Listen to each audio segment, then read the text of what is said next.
Hello everyone, చేపల fry నేను ఎలా చేస్తాననేది అయితే ఈ వీడియోలో చూపిస్తా. ఇక ఆలస్యం చేయకుండా వీడియోలోకి అయితే వెళ్ళిపోదాం. ఇక్కడ తీసుకున్న చేపలు అయితే 1 kgకి తక్కువ ఉన్నాయి. ఇందులో అయితే వాటర్ యాడ్ చేసుకొని అయితే మంచిగా వాష్ చేసుకోవాలి చేపల్ని. సార్లు అయితే మార్కెట్ నుండి చేపలు తీసుకొచ్చిన తర్వాత అసలు చేపలకు పొట్టు పూర్తిగా పోనేవద్దు. అప్పుడైతే కడగడం అయితే చాలా ఇబ్బంది అనిపిస్తుంది. కానీ ప్రజెంట్ అయితే చేపలు అంత డట్టిగా ఏం లేవు, మంచిగానే ఉన్నాయి. పొట్టు కూడా పూర్తిగా పోయింది. అందుకే వాటర్ వేసుకొని అయితే జస్ట్ వాష్ చేసుకున్నా.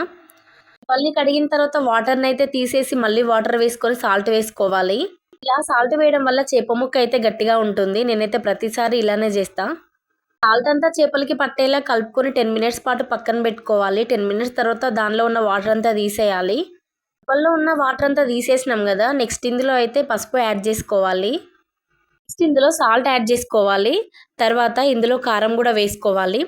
నేనైతే 1.5 స్పూన్ కారం అయితే యాడ్ చేసుకున్నా. మీకు ఎక్కువ కావాలనుకుంటే ఎక్కువగా కూడా యాడ్ చేసుకోండి. చేపలన్నింటికి ఉప్పు, కారం, పసుపు అంతా కలిసేలా బాగా కలుపుకోవాలి. కలపడం అంతా కంప్లీట్ అయిపోయిన తర్వాత 15 మినిట్స్ పాటు అయితే పక్కన పెట్టుకోవాలి. చేపలన్నింటికి ఉప్పు, కారం, పసుపు అయితే బాగా పట్టాలి.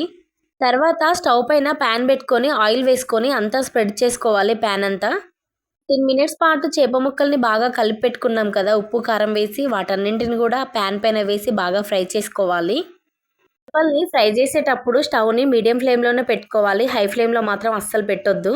మనకి చేప ముక్కలు మంచిగా పర్ఫెక్ట్గా ఫ్రై అవ్వాలంటే మాత్రం ఖచ్చితంగా స్టవ్ని మీడియం ఫ్లేమ్లోనే పెట్టుకోవాలి. హై ఫ్లేమ్లో మాత్రం అస్సలు పెట్టొద్దు. నేనైతే ఇదే ప్రాసెస్ ఫాలో అవుతా. స్టవ్ని మీడియం ఫ్లేమ్లోనే పెట్టుకుంటే ఆయిల్ కూడా ఎక్కువగా పట్టదు. నేనైతే ఆయిల్ అయితే తక్కువగానే యాడ్ చేస్తూ ఫ్రై చేసుకుంటా. చేప ముక్కలన్నింటికి అల్లం వెల్లుల్లి పేస్ట్ అయితే యాడ్ చేస్తా. అయితే చేపలకి ఉప్పు కారం వేసేటప్పుడు అయితే అల్లం వెల్లుల్లి పేస్ట్ అయితే యాడ్ చేయ. ఇలా ఫ్రై చేసేటప్పుడే వేస్తా. ఇలా ఫ్రై చేసేటప్పుడు వేస్తే మాత్రం టేస్ట్ అయితే బాగుంటుంది. ఒకసారి మాత్రం నచ్చితే ట్రై చేయండి. ఇలా స్టవ్ని మీడియం ఫ్లేమ్లోనే పెట్టుకొని చేపల్ని ఫ్రై చేసుకుంటే మాత్రం 5 మినిట్స్కి ఒకసారి రివర్స్ చేసుకుంటే సరిపోతుంది. ప్రతిసారి రివర్స్ చేసుకుంటే మాత్రం చేపలు మాత్రం చితికిపోతాయి. 5 మినిట్స్కి ఒకసారి రివర్స్ చేసుకుంటూ ఫ్రై చేసుకోవాలి.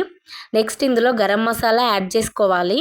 చేపలన్నింటికి 2 సైడ్స్ అల్లం వెల్లుల్లి పేస్ట్ యాడ్ చేయాలి. గరం మసాలా కూడా యాడ్ చేయాలి. నువ్వు ప్రతిసారి చేపల ఫ్రై చేసినా మా ఆయన అయితే బాగుంది, మంచిగా చేసినావు అంటాడు. హస్బెండ్ మనం చేసిన ఫుడ్ అయితే మెచ్చుకున్నాడంటే ఆ ఫుడ్ అయితే బాగున్నట్టే కదా.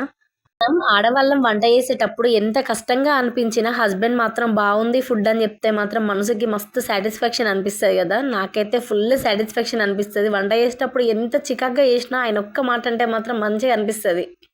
అట్లా అని ప్రతిసారి మెచ్చుకుంటాడని కాదు, కొన్నిసార్లు మాత్రమే. ఆయనకు నచ్చిన ఫుడ్ చేసినప్పుడు మాత్రమే. ఏ హస్బెండ్ అయినా అంతే కదా. అయితే మాత్రం కామెంట్ చేయండి. ఛానల్ని ఫస్ట్ టైం విజిట్ చేసిన వాళ్ళైతే మాత్రం పక్కనే గంట సింబల్ ఉంటుంది, దాన్ని నొక్కండి. ప్లీజ్ అండి ఒక చిన్న లైక్ ఇవ్వండి. మీరు ఇచ్చే చిన్న లైక్ వల్ల మన ఛానల్ కొంచెమైనా గ్రోత్ అవుతుందండి. అలాగే మాత్రం ఎక్కడ స్కిప్ చేయకుండా చివరి వరకు చూడండి, మీకు నచ్చుతుందనే అనుకుంటున్నాను. ఇందాక చూసిన ప్రాసెస్లో చేపలన్నింటినీ ఫ్రై చేసుకోవాలి. మీలో ఎంతమందికి చేపల ఫ్రై అంటే ఇష్టమో కమెంట్ చేయండి. నేనైతే మ్యారేజ్కి ముందు చేపల ఫ్రై అయితే ఎప్పుడు తినలేదు. చేపల పులుసు కూడా తినలేదు. ఇంట్లో చేపల ఫ్రై పులుసు వేసినప్పుడు మాత్రం ఖచ్చితంగా నా కోసం చికెన్ తెచ్చేవాళ్ళు. అంత ఇష్టం ఉండేది చికెన్ అంటే. కానీ ఇప్పుడైతే చికెన్, ఫిష్ ఉంటే మాత్రం ఖచ్చితంగా చికెన్ పక్కన పెట్టి ఫిషే తింటాను. అంత ఇష్టమైపోయింది. చేపల ఫ్రైని ఫస్ట్ టైం ట్రై చేసే వాళ్ళైతే ఇష్టంగా ట్రై చేయండి, ఖచ్చితంగా మీకు నచ్చుతుంది. అన్ని చేపలని ఫ్రై చేసుకున్న తర్వాత ప్లేట్లోకి అయితే సపరేట్ చేసుకోవాలి. చేపల ఫ్రైని చూస్తుంటే నాకైతే నోట్లో నీళ్లు ఊరుతున్నాయి.